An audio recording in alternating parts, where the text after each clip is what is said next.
Far across the land and sea, U to be, a Gooner. 5,000 miles away, a few Arsenal Bangalore fans come together to discuss all things Arsenal. Welcome to the Bangalore Gooners podcast.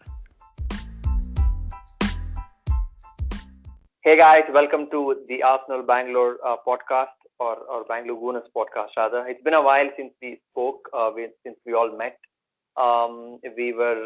We've been doing our pre, post, and in-match discussions, which many of you have been following, and we will continue to do that. And the podcast was something that was stopped after the season ended. We were more focused on doing the match day discussions, and we've resumed our podcast discussions today. Right time to bring up a lot of topics. I believe we've got a huge game tomorrow. Um, Going back a few weeks, we have just won the FA Cup. I think one of those Sundays we were sitting here discussing. We were all overjoyed. I just want to take you guys back to that situation. The world was the same way. The pandemic was, still raging across the globe. It is still now. However, on the footballing front, on the Arsenal Football Club front, things seemed brighter. We could see the light at the end of the tunnel. We just won our another FA Cup, which in all probability should be renamed to the Arsenal Cup or something. So it is all going well. Not that it is all downhill now, but to start off with, we are calling this the expectations versus reality, the episode. To start off with, what were your expectations right after we won the FA Cup, and where do you think we stand right now at this moment before we play, United?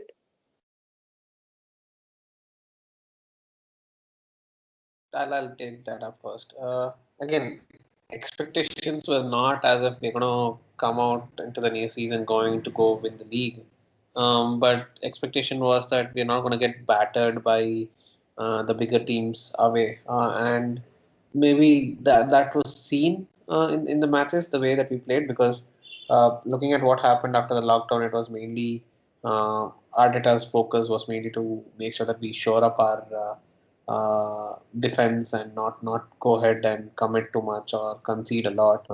Saying that you look at the Leicester City goal, it was like at home we shouldn't. At home, at least we should be having more opportunities. Again, that's what he got in Partey, trying to have the transition between defense and attack. But I would say at a high level, expectation was just to maybe get through another season and then have a couple more players in and come in. Uh, League was always seemed out of the reach, but there's always that part of. I keep remembering that the video that came out about an Arsenal fan who says that being an Arsenal fan, you can always hope, right? So as soon as you started seeing Liverpool get beat up and City get beat up, you always hope that maybe, but still, uh, things you get dragged back to reality after you lose those three games against Liverpool, City, and Leicester. And that being said, right now going into a United game, all I want again another away game, right? And this I was just looking on Twitter that we haven't won there in like 13 years, long time. About time that we change it. And given the quality of United side that is there, I think we should be able to get a result. Maybe not a win, but at least a result. Well, if I go next, and yeah, I love these podcasts, by the way. I think more than the pre-games because, for obvious reasons, I'm not the one who's going to predict anything than the reality, even when it comes to pre-games. I'm not the optimistic among the four or five of us or six of us, whoever joins. But anyways, the podcasts are much more realistic, and yeah, the topic absolutely suits. So if I were to answer it in two simple points, expectations, and I was one of those who expected Arteta's Arsenal to become a little bit more unpredictable, um, and that has not happened. It's gone on predictable lines. Maybe the sucker punch was the Leicester game. Leicester game was a must win, simply put, because we didn't expect us to beat City or Liverpool, and nobody in their right frame of mind will be saying tomorrow that we're going to win against United. If we do, great, but no, we were not expected to. Uh, Arteta said the right things all throughout. Arteta just is installing a sense of, as Kirti rightly said, you're not going to be really beaten black and blue, right? I mean, you don't see individual mistakes as many as we were thinking that could happen, and that's a positive sign. Arteta says the right things, Arteta sounds the right things, and everything seems to be pointing out that this is how the direction of the club needs to be. Now, that's great on paper. Now, in reality, is that we have played 6 games and we have got 9 points. We have lost games we were expected to. We lost another game we were expected to win. Now, what has changed? We won 3 games, and 3 games that were against Fulham, Sheffield, and West Ham. Right? Okay, West Ham have picked up a little bit of form right now, and maybe that's a good win. Other than that, the two were routine. So what has changed? I really don't see formation. If somebody tells me, I don't think so. Mikel knows his best 11. Simply put, I love Mikel, and don't get me wrong. It's not the manager against. There is always a sense of, oh, okay, um, he will never look beyond Wenger. Nothing like that. The club is bigger. But realistically, I love Mikel and I wanted him to replace Wenger. So I hold him so high because of what he says, and everyone worth his salt says that what he has done is remarkable at City. If you hear players like Willian coming out this week and saying the kind of trainings that he's a part of, he has never been. And he's been in cup winning teams, right? Brazilian national team, Chelsea, whatnot. So he has the ingredients right. Now, the final dish that's coming out is just very predictable. And right now, the taste is leaving a bitter taste. Mikel needs to do something and something very quickly. If it's counter attacking, I don't know if he has got the pace on the wings because he seems to change and chop every alternate game. Um, he doesn't have a creative midfielder, one I can't see for sure, and it's definitely not Saka or Willian. If he's really hoping for, it should be Ceballos playing a lot more advanced, and he needs to integrate Partey very quickly than taking time. We can dwell upon what he could change, but just to answer the expectations versus reality, the expectations was Arteta's Arsenal will become a lot more unpredictable. If Leeds have been a breath of fresh air, it's because they are unpredictable. You don't know what you're going to get from Leeds, and I'm telling you, they'll get beat very badly as well. But that unpredictability makes you to look forward to watching them. You don't look forward to watching Arsenal, do you? You can sit here and say, I know what's going to be the substitution. I know how we are going to play today in the first 15 minutes. It's as scripted as, I don't know, a Karan Johar movie. Please change it, Mikel. You are better than Karan Johar. Please.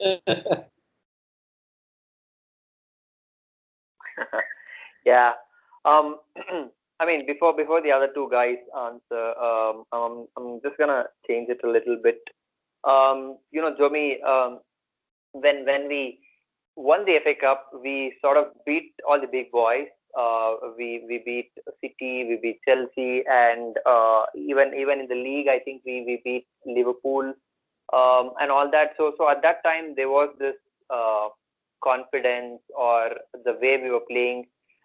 It was something that could be seen as a style of play where we can challenge those bigger clubs or the traditional top six, and get a draw, get a win even, and that seems to have completely sort of exhausted or gone out of the window. Like the new season started, and whatever happened, in the previous just weeks back, has simply not, we've not held on to that, form or the style of play, beat anything. So do you think whatever happened, that was sort of when we make a change, it is that momentum? Was it that, or uh, was it something that was not going to be sustained for even a shorter duration? Is that what the reality is? Uh, the Anjan, for me, right? I mean, a lot of good things. When I said, not that I want to agree to what he says in always the podcast, but the fact that what he said is right. See, the reality for an Arsenal fan is we have not won anything from 2004. Leave the FA Cups, the Community Shields, the Emirates Cups aside. Leave all of that. What's important for us is the Premier League. Champions League is something that we've not won at all, so I'm not even going to talk about it. But Premier League is it's prestigious. It's a requirement. Um, yes, we might have fallen in love with seeing Wenger make this team great. Yes, you would have loved Fabregas. Yes, you would have loved Ozil. You would have loved Van Persie. You would have loved Henry. You would have loved the France team. Maybe those were reasons why you have liked Arsenal.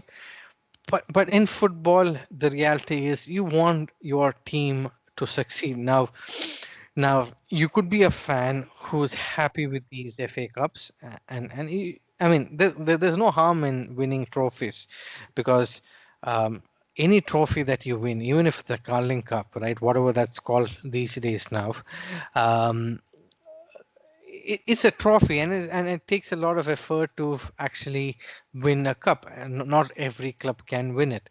Um, it is great, but what we're trying to do is we are in a league. Football is all about winning the league. Add-ons are the other stuff. You can be called European champion. You can be called even the World Cup champions, winning the World Cup, and whatnot. But the league says a lot about your club, right? Um, you have to be consistent. You have to show your class. Your form has to remain throughout the season. It's all spread across the year, and you're not going to have all the players fit for the entire season. So you do your cutting and chopping, your formations change. Like Vinay said, I mean, Arteta for now needs to change, cut or chop, or have his right formation if he knows what his right formation is, uh, and be successful. Now, my concern is since 2005, we've been sold a dream, and I think every year we get new fans onboarded, and everybody sold that dream, but we're not looking beyond. The expectation is we want to be top four, we want to get into top six, we want to be in a top eight. I mean, that's how our expectations are going every season these years, and the reality is we are not showing it all. If you ask me, the Wenger teams were much better. I mean, you can disagree, but I feel the players that Wenger had post 2005, at least till 2009, they are much better than the current ones that we have in Arsenal. It's very debatable. You Yeah, could say, I would agree. Yeah, see, is it the players, Jomi, or is it the manager? Again, I'm not trying to get Mikel's quality or ask or judge Mikel's quality based on it, but based on whatever happened after 2005 till 2016, was it Wenger getting that extra oomph out of the team that was pushing us to the top four, or was it just that there was not enough contenders to push for the top four during that time? So there were those factors as well, which I want to bring in. Maybe the players, yes, players were consistent enough to deliver. We know how a particular player is going to play all most of the days, maybe 3 out of 4 games. But right now, it's like one game the player comes, next day a person goes missing, again next day you don't know which player is going to turn up, apart from a couple of them. But that point that you told with telling that Wenger had better players, I would argue telling that maybe not. Maybe it was just the way that he was able to extract something extra, and also maybe teams were at that point not as strong as teams are right now. I mean, I mean, absolutely, you have all the freedom to argue, but you take from 2005 to 2008, and then like for like, look at who is where for each position, And if you tell me we've got better players in the current squad who's playing the starting 11, you're fooling yourself. Okay, I mean they might be brought for higher wages, higher fees, but I think the teams that we had before. See, now what used to happen in the Wenger season times is, and personally for me, that's where he's a master class. His aim was to make sure that we compete in the top four. We finish in the top four, we make the money, and we survive that hard time. And he was successful at doing that. But what he didn't do for me is, over the years, because of the success, he thought, or he took it for granted. What I felt is, if we had a few players like we've been adding the last few years, if we were adding them at that time, we might have as well won the league one of those years, because we would have competed a little more harder. Now, post that, I think towards the end of Wenger era, except for the FA Cups, I'm not going to talk about it. I didn't see um, any class in how we were playing. Even the in Europe, right? The Champions League. Um, we, we were just scraping through. It's because in Europe we were a better team. We were in a safer group. We could always end up being second, worst case, and then scrape it to the next rounds, and then we would reach quarterfinals, or worst case, even semifinals. But that didn't show that where we ended up, because of the draws. Some of the big teams used to be played against each other. It could happen to us also. Um, so likewise, it didn't matter. Come to Europa, for a club like us, and for what we actually preach as a fan, we should be winning Europa before even the tournament starts. But we are actually struggling, and it's not just Wenger, Emery, or Arteta. I mean, credit to Emery, he actually got us to the finals, but we sucked in the finals, which I missed out, which is a good thing because I was in the hospital. So reality um, to expectations to reality. I think as fans, we're just happy with these top six finishes. And I think that's what people are not ready to realize. The reality is we are just getting worse year after year. And we're just happy to see one kid get better, or a few wins.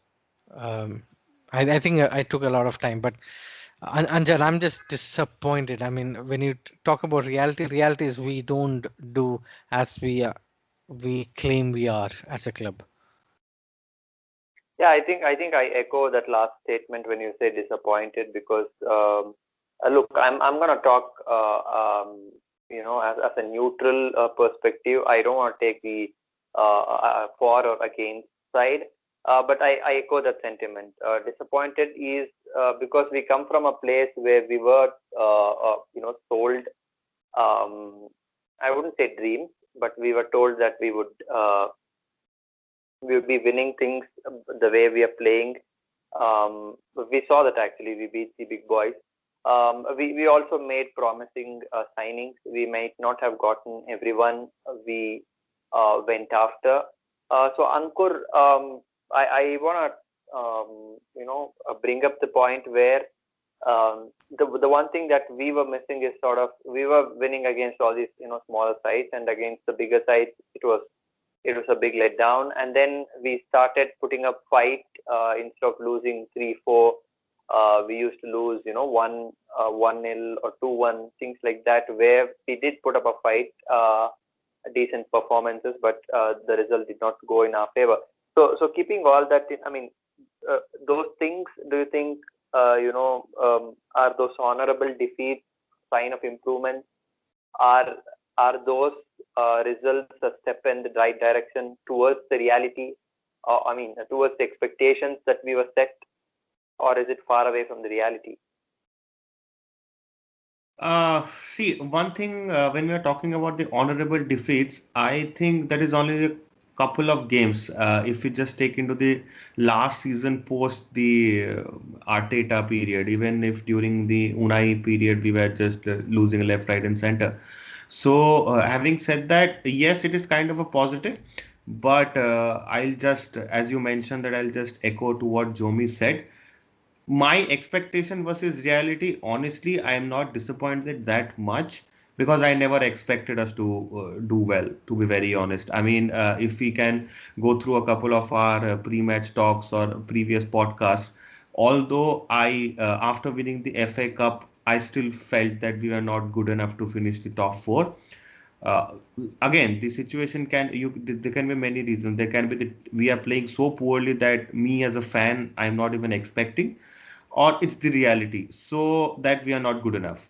And let's not, it's better to have lower expectation than having a little bit of higher expectation and getting disappointed. So if the since the topic is all about expectation versus reality, I honestly did not expect us to finish top four. I honestly do not expect us to finish top four right now. So we are in the what, sixth position. So I think this is what our season is gonna be. We are in And 11th, I think, not in 6th. sorry, we're in 11th. My bad. We're in 11th. So the season is gonna be like this. Leicester game, again, as it hurts to say, Leicester game I had expected a draw. We lost the game. So yeah, until and unless we give it a couple of more years, like till the next season, it's better to have a lower expectation than having to expect. Because if you look around the teams which are around us, they have been doing better business than us. They have been performing well on the pitch. Like I still cannot. I think I'm going back to the old days, old talks, that I still cannot believe the fact that a club like Arsenal, we couldn't sell out players. That shows where we are. So to improve that state of our club, it will need time and not just half a season from Arteta. He needs time. The club needs time. We as a fan, we have to be more patient. No, See, I so totally agree on Anchan, the. Anchan, I sorry. just had one thing, one line. No, no. I don't know what is more patient than 2014 to, I'm sorry, 2004 to 2020, 16 years. I think if I had got married then, I would have had a 16-year-old son.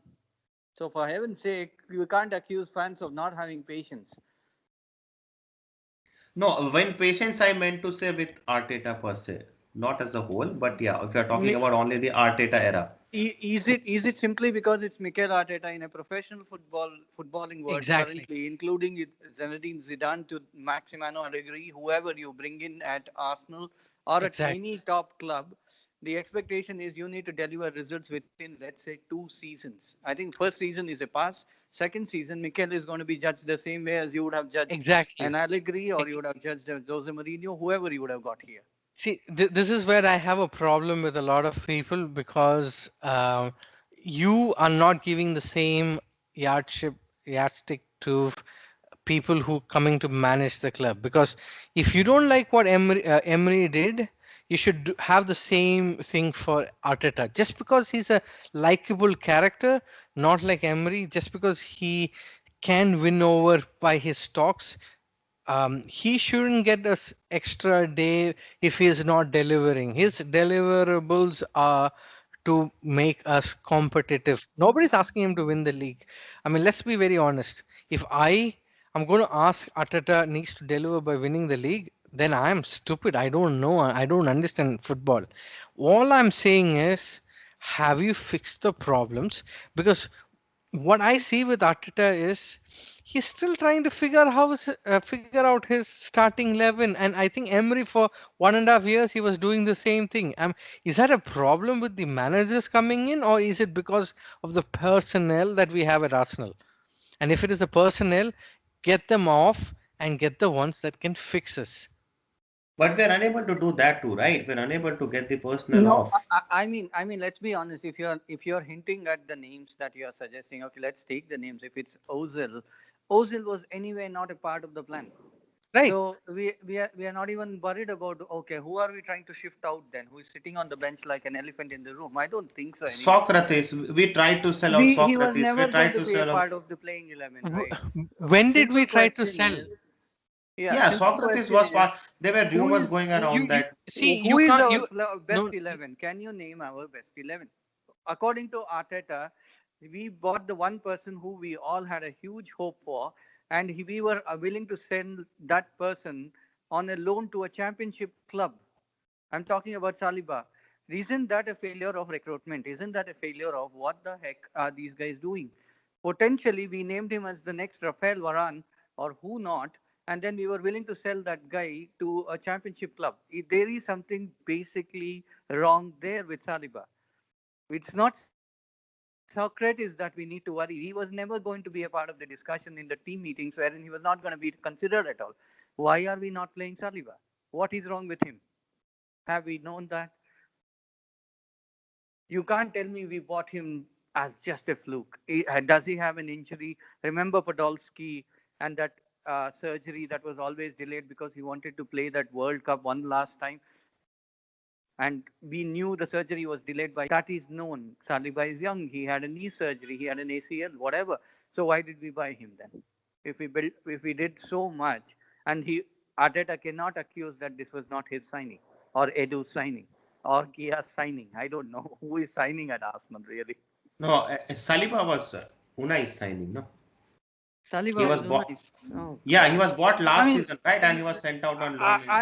I would honestly would want to know from anyone as to what is our best playing 11, who should be our centre backs. Going by sheer form, David Lewis by default should be playing. He has not done anything wrong this season, right? and But Gabriel. was he a plan? And Gabriel, yes. Was he a part of the plan? We wanted to sell him. That contract No, renewal, we had so much discussions, right? he has been given a 1 year contract because he has Correct. to teach people. He is one more Mertesacker. Simple. He is the nice uncle in the dressing room that everyone loves. Uncle. Okay. And David Lewis has surprised all of us. Let's accept it. He has been excellent for us this season. Not a single Yeah, mistake that I can think of.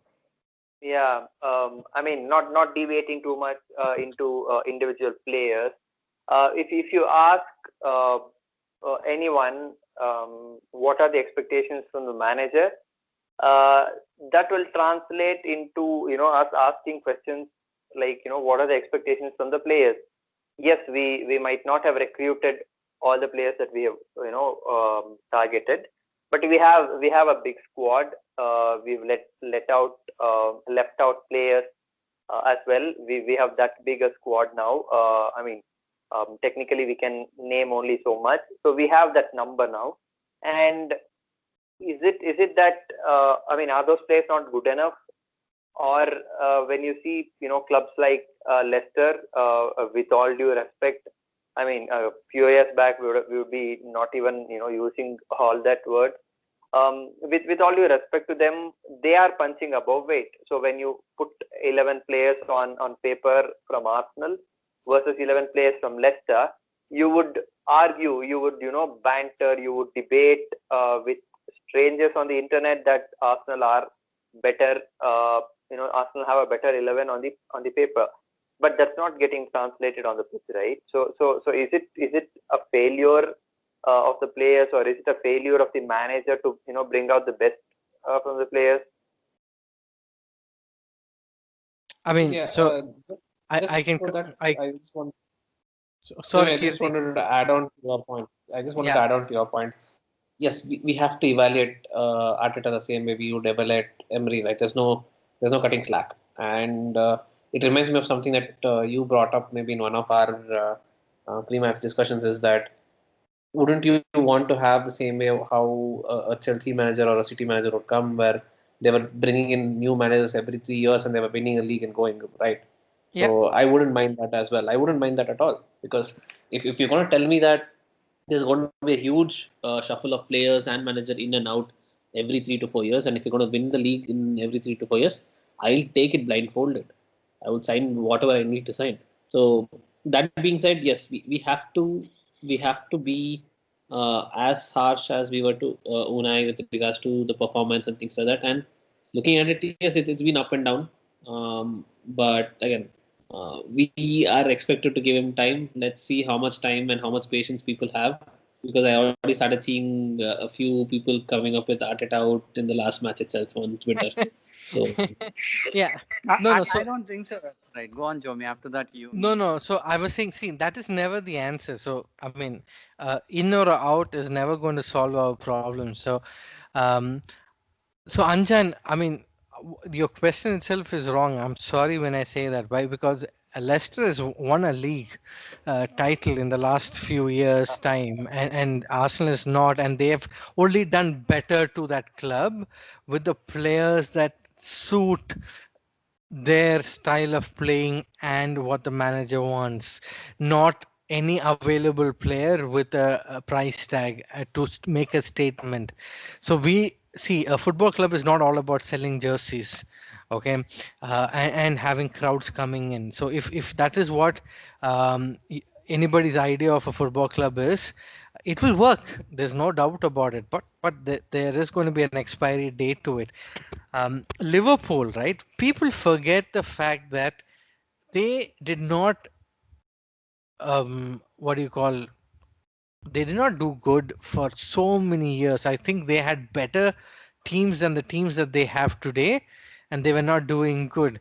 Reason maybe because of a manager. So I think they've addressed that in the right way. They got the right players in, but every year they used to always get one or two good players. They always did something right, though they were not getting in the top four.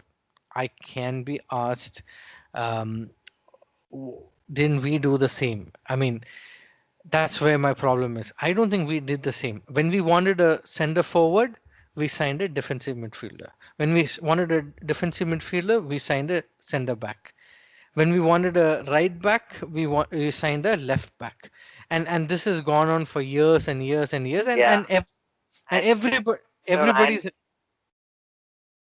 no, sorry. absolutely. When we wanted to sell or no let go of players, we were actually letting go of backroom staff, like the contract negotiator, the I don't know what Raul was. So we were letting go of backroom staff instead of the players. So it's all gone horribly wrong, I would say. But that's not on the manager, at least.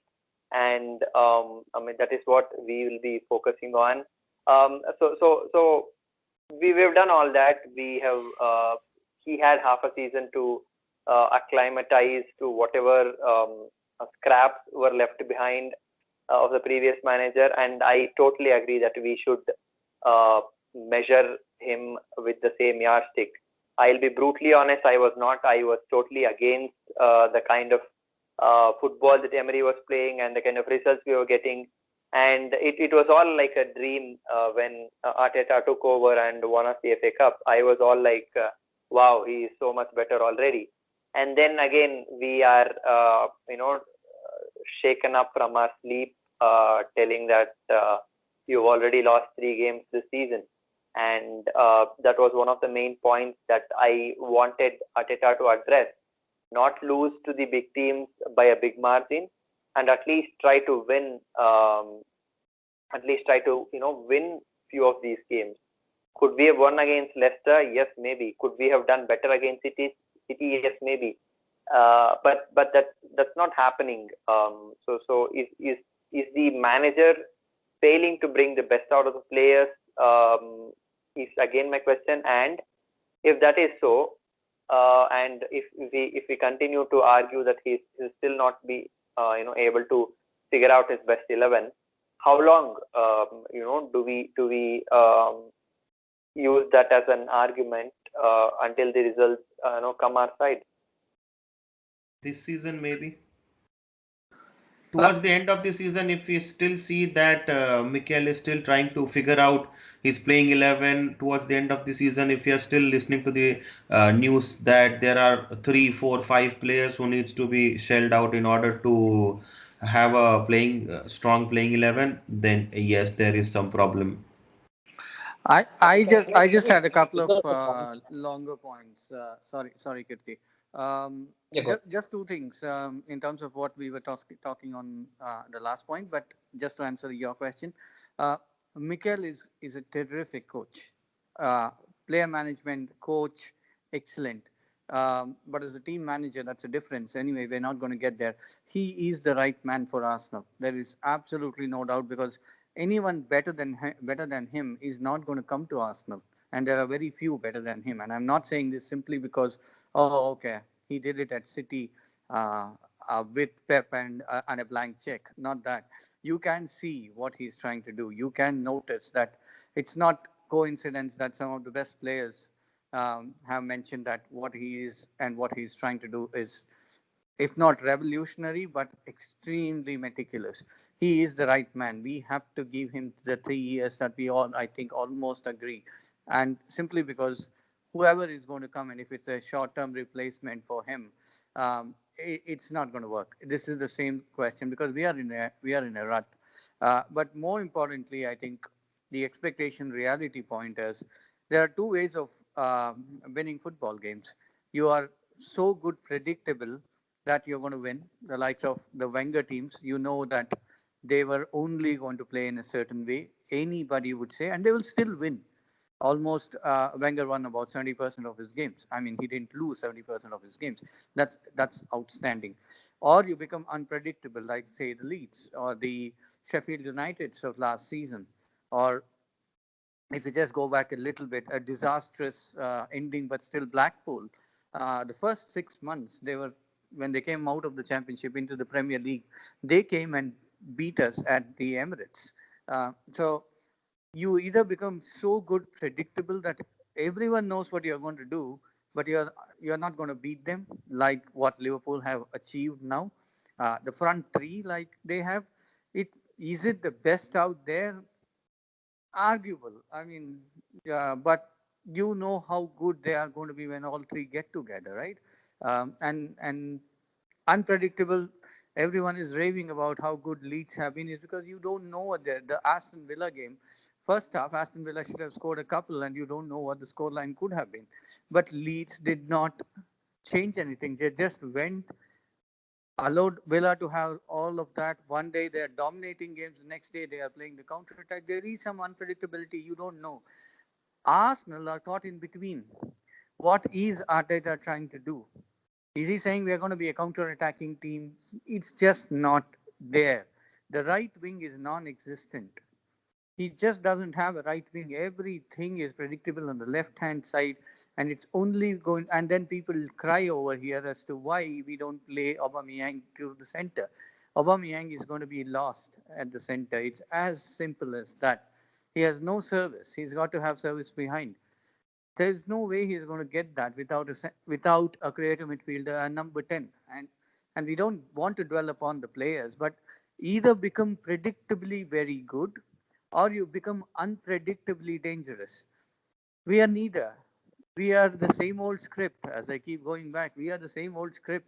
Well, we know when the ad is coming up. We know when you are going to stop it so that you look forward to the next episode. That's all. No, But if you want unpredictability, when Crystal Palace signed Sonogo on loan, Alan Pardew told that he was, the chaos factor. So maybe we should bring him back. Create the chaos. I don't know whether he scored ever from his leg or what was there between his legs. I don't care a damn. You become chaotic, but nothing.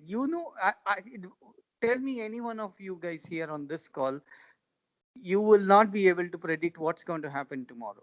Anyone, all of you have watched this game so long, Arsenal so long, all of us know. Don't go to the United game. Don't go by Joe All of Don't us go. Mia. know that. No, I mean, Let's I can pick the playing 11 now. And please tell me if it's going to be different. You don't need to wait till 8 o'clock or 9 o'clock tomorrow.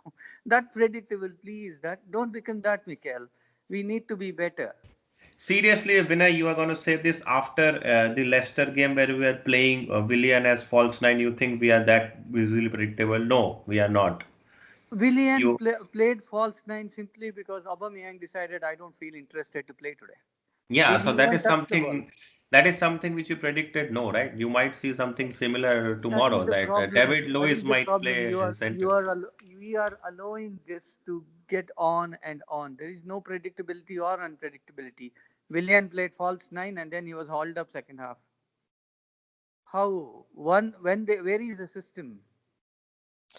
my Please tell predictable. me our best playing 11. That's all. I will. We could talk about this the whole night. No, I mean, I Anyone wouldn't. No, I'll tell you what. I wouldn't talk so much about the players that, like you say, but what I can predict is if he starts with four at the back, three at the back, five at the back, seven at the back, he will still end up playing three at the back. I felt that, and I've seen that him changing from that three at the back to four at the back, but then still he goes back to Zaka being put back in the exactly.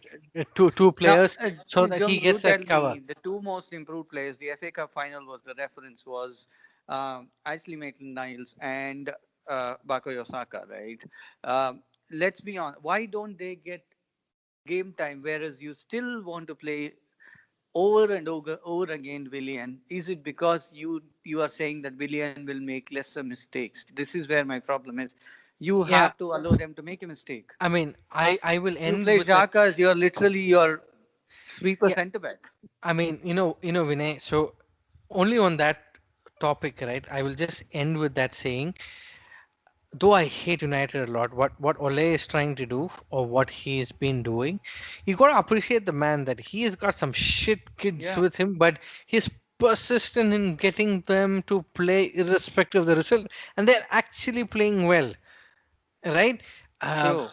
Irrespective of the result, and only one can imagine if one or two players get added slowly and steadily, because that is United, they might come back to how they were in next 2 years or 3 years, but that's not the case with us.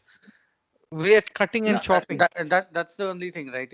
If tomorrow, just the last part on the player, realistically, who man for man, you know that Aubameyang is the better finisher compared to Rashford, but all of us tomorrow will tell that Rashford is going to score.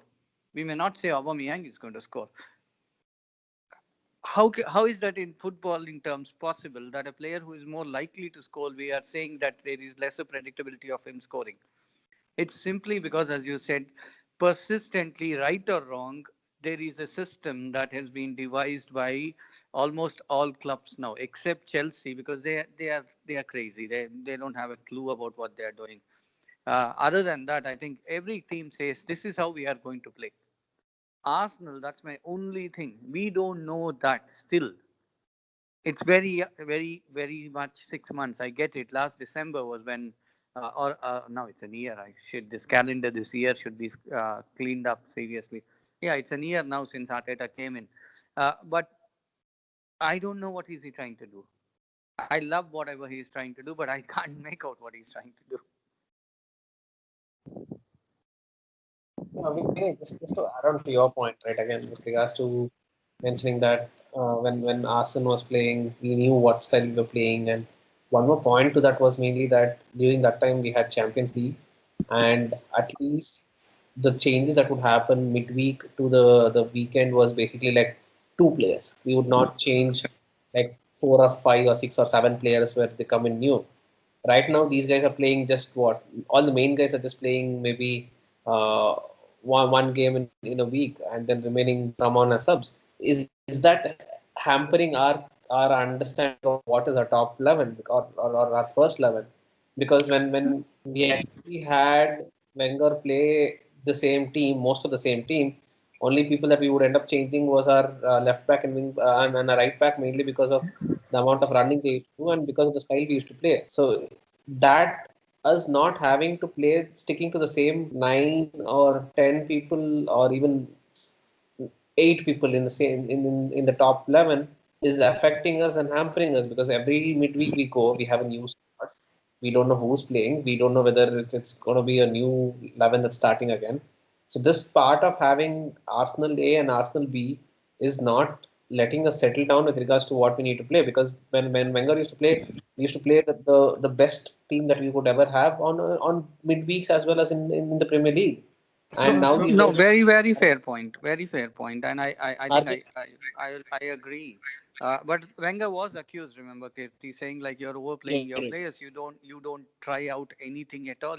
You're just following the script. And I think he had answered this saying like, for me, every tournament, every game is important. For me, everything needs to be won, and I'm going to play my best team to give the best chance of winning that game. So that was his approach, and I'm okay if Mikel says I have a team A for Premier League, team B for Europa League, team C for whatever that Pizza Cup. It makes no difference, but at least to stick to it. Why does Leno still play the Europa League games then? Are you trying to say he needs to get match fit? No, he needs to be put in the Premier League teams. He needs to be put out in front of the fire. You can't protect him all the time, right? And then if he makes a mistake, people go cursing him left, right, center. Leno is just an example. Either stick to that. I have team A, team B, team C. Totally fine. We know who's going to play Thursday, which means they are not going to play Sunday. Sunday also, we don't know who's going to play tomorrow. Simple question: is Pepe starting? Willian starting tomorrow? We don't know. So Does No, that that's come the up to I have a does different that come take on it. up to Jomi's point of telling that are we picking players and playing players or buying players mainly to please the crowd and please the fan base? No. So I have a different. I mean, see, you guys want me to talk about Wenger. So uh, I mean, there are reasons why I was not a big fan of Wenger. I'll probably have to end up saying that now. Uh, the fact is, Wenger used the same teams for a long time, but he had the guts. Even if there was a change in player, he would still end up doing the same thing, irrespective of the personnel, because he never bothered about the results, because he knew what he wanted to achieve, and he wanted those players to play beautiful football. And it, a lot of time, that was a positive side of Wenger. What I never liked what Wenger did was, what I felt is, after 2004, you could win money by winning club cups. So moving to Emirates, you did have to sell the signs of Vieira and all those, just because you build a new stadium. You could have kept them, build more money by winning more cups, and with more trophies you get more money. With more money you get, I mean, you get advertisement, whatnot. I mean, that's the other way of looking at things. But Wenger thought differently. That is fine. You lost 8-2 to United, and I was like, end of story. 2010, I believe, or 2011, I forgot which year. I mean, and then people still had faith. Then you lost to 5-3. People still had faith. Then the Bayern Munich, those two games, those were pathetic. Slowly people started understanding, okay, things are not as good as what it seemed. And why? Because we've lost players over the years. And I think Wenger was confident that he could still perform. Now with Arteta, I just think that he's trying to be Wenger, um, at a very young age. Why? Because he is trying different things, different games, and I'll be happy if he's very successful and then he tries that. But what I would want is somebody to come in, have an ideology. It's not about the formation. Consider what players that you want, and then stick to that, and then start winning games convincingly. Winning is a different story. You have to win convincingly. Like for example, the Europa game, we should be actually winning 10 or 20-0. But the fact is, the fans are happy with a 3-0 win. Says a lot about what our fans have become. I'm sorry whether you like it or not. We are fine because we just happy to see a win these days, which is not good. Yeah, I think that that sets the tone for the expectation we have. My only gripe is that I am totally fine if there is no settled 11. I would love to have that, but what I'm trying to say is, even if you don't have a settled 11, if you're bringing in one player for the other, for the Premier League, for the Europa League, I would want to see that player give 100% and to gel in the system that the manager is trying to play. But we're not seeing that. We hope and we wish that someone like a Pepe does well, but he gets the odd game. He starts one, gets subbed on in the other, doesn't get chance to prove himself, and even when he gets a chance, it's not always 100%, whether it is due to the way we play or the player himself. It's not just Pepe. I'm just telling about everybody else. So that is where it gets confusing, whether it is the limitation of the player, whether it's the limitation of the system that the managers trying to implement. That is where all these questions come in, and that is the reality that we currently are seeing. So that is my take, and I would agree with what Jomi is saying. We're just happy with a win. Of course, we are happy with the win, but the way we are playing to get that win is not convincing, and we are not winning always. Even if we are scrapping to a win every game, totally fine. So it's like we're not there yet, and the expectation is to be there as soon as possible, because we can't let the season also slip away without a top four. But the reality is we are quite a distance far away from it. So there you go. Any closing thoughts or points, guys? Are we swapping this early? So, I mean, I will try going first because I talked a lot today. So, um, I'm not a big fan of Emery. I didn't even know the man existed till he signed for us because I never follow PSG or any other team for that matter from Spanish league that is not from the top two, that which is Barcelona, Real Madrid, right? So, but what I liked about Emery was that I thought that guy had a vision, and I thought we played um, or we were controlling the games against smaller teams when we were playing Europa, which is not what saw when Wenger was there when we were playing the Champions League towards the end. Bloody, you go to Greece and you were lucky to have a win against that stupid clubs that we were playing of Turkey. I mean, we used to win, but we used to win to the last minute till that heart and lungs that you have in your body comes out through your mouth, right? I mean, it just went to that far. But when Emery was there, at least when the start, I thought there was some confidence about the team, which is the same I felt about Arteta. When he started, looked like the players were interested, the players were giving it all. It's just been one loss. Let's be very honest. I look like a fool if we start winning on a trot the next 10-20 games. I just hope and pray that it is not the same like we used to be before. I want Arteta to be successful only because I want Arsenal to be successful. But I still feel we do not have the personnel. We still lack about 3-4 players. I think we need to throw players that are not good enough for this club and then build from scratch. I think it's high time. It's been about 5 or 6 years late, but we should do it. Signing 70, 80 million player is not the um, answer to five positions where we lack. 80 million signing is great addition, but we should be first clearing those 4-5 positions first so that we get better. With that, I end.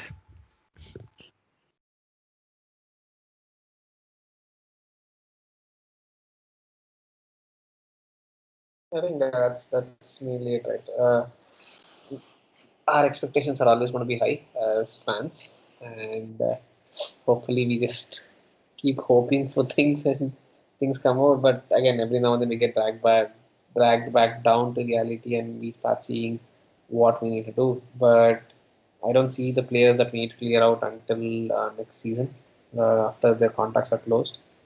There are 3 or 4 people who would be leaving. But yeah, justice towards all the points that Jomi brought up, mainly with regards to how we need to restructure our team and things like that. Because we can't go into games or we can't go into a season thinking that just one person is going to score or just one person is going to create or just one person is going to defend. You have to play as a team, and that's where prime example of how things worked out for Leicester was mainly because they played as a team. There were, I know, Vardy and Mahrez were the critical people, but if they didn't have Huth and they didn't have Wes Morgan and they didn't have Kante, the team would have been struggling without having to do those counters. So you have to play as a cohesive team until and unless you start knowing what you're going to do. And someone has to raise their arm telling that, okay, I'm going to play the best game of my life and come and deliver it. And that has to happen, and it has to be one or the other person every day, because not every player can play out of the skin every game. And you have to have 1 or 2 people who's going to, not 1 or 2, at least 5 people who are going to do that change each and every game, maybe one game at a time. And unless until we start doing it, and we're depending on one person to keep scoring, and if the person doesn't score, and if the person doesn't get chances to score, you see what results are coming after it. So right, so that's where we have to go into a mode of having those team players rather than complete people who are just always going to be on and off, on and off. And I think again, we don't have to spend big, as Jomi mentioned. We don't have to spend big. We need to spend in the right places to make sure that we have enough people who are able to take up those roles and lift their arm, telling that okay, I'm going to play. Maybe if I don't play completely great, but I'm going to play in a way that it's not going to affect our result massively. I think if I could summarize, I think the topic was expectations versus reality, and I think if we need to turn expectations into reality, I think we have to become predictable, and that predictability is going to come if we have a consistent team playing week in week out. Unless he gets his starting 11 sorted, his best 11 sorted, his best players sorted, and I don't think so. We need 4, 5. I think 2, 3 is what, and that is probably at the final three, final third, where we are struggling. We don't have the creativity, and especially on the right side. So I think 2, 3 players as quickly as we can. Jan is coming in again, and I think we can't sit here and keep waiting. I still think we have an outside chance for top four. I said fourth place, and I still am sticking my neck out and saying we still have it in us to do it. But we need to start winning games which we are expected to win. We can't keep losing games against Leicester City, whatever, however good they were, or however bad they were.